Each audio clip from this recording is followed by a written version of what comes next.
साधारण से इंजीनियर माने करोड़ों की अकूत संपत्ति गलत तरीके से अवैध तरीके से जमा करके रखता है और वो जानते हैं कि जेल में रहना है, फिर एक दिन बेल में निकल जाना है, बाकी कोई डिस्टर्बेंस होगा नहीं था तो संविधानिक विषय पर पहले विचार करना चाहिए था कि बाहर जाकर 7 लाख लोगों की राय लेने से अच्छा विधि में बैठे हुए लोगों की राय लेनी चाहिए। तो यदि औकात है, हिम्मत है, मर्द है तो कहे कि हम जो है हिंदी के विरोध। देख लो कितना बड़ा तुम मर्द है, तुम भी माँ का दूध पिया है तो हम भी कोई भैंस का दूध नहीं पिए, हम भी माँ का दूध पिए हैं। हम भी झारखंडी है, झारखंड का इतिहास ही है लड़ना कटना मारना मारना। खड़ा होकर अभी ग्रामीण विकास मंत्री जी का जवाब आ रहा था और एक सदस्य का जवाब आया कि यह संविधानिक, कोर्ट ने संविधानिक नहीं माना,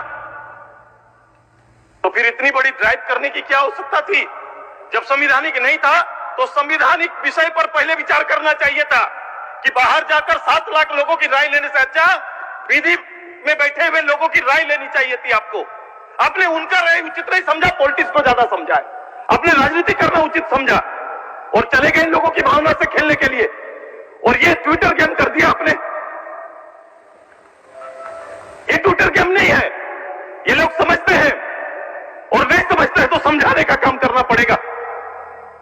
आपको इसके विकल्प पर जाना चाहिए था। कई प्रदेश से हमारे अगल बगल लोगों ने श्रेणी के आधार पर नौकरी को बांटा है, आप श्रेणी के आधार पर बांट देते, क्योंकि मुझे इसका दर्द है इसलिए बोल रहा हूं। बांट देते बंगाल के तर्ज पर, नौकरी आपके पास है तो शहर गांव करके रिक्तियों के आधार पर श्रेणी में बांट दीजिए और यह अवसर पंचायत को दीजिए, ब्लॉक को दीजिए।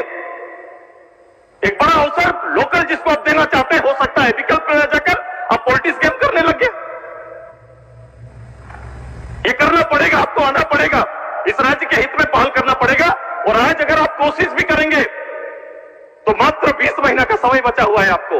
और मैं ये दावे के साथ इस हॉल में जवाबदेही के साथ बोल रहा हूं कि 20 महीना में 50,000 से ज्यादा नौकरी नहीं दे पाइएगा।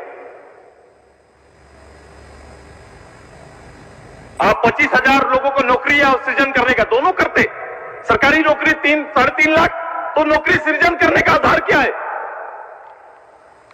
इतने डिप्लोमा, कितने ग्रेजुएट, पोस्ट ग्रेजुएट बच्चे आ रहे हैं, उनका भविष्य, उनका रोड मैप क्या है? आपका युवाओं का रोड मैप क्या है आपके पास? कोई चीज नहीं दिखता, इसको केवल परंपरा के आधार पर केवल चलाते जा रहे हैं। मैं केवल कुछ विषय जो मुझे छूता है मैं आपको बोल रहा हूं। ये बजट मात्र केवल करोड़ का सुनने से कोई आपके एसटी, एससी, ओबीसी और मेरे गांव में कोई बुनियादी परिवर्तन नहीं आ रहा है। कभी खड़ा हो, ठहरो और लोगों के बारे में चिंता करिए तो आपको समझ में आएगा। गरीब गुरबा के हालात को देखिए, कैसे वो जीवन बसर कर रहे हैं। मैंने यही बात बोलना चाहा था कि 1,000 रुपया देके आप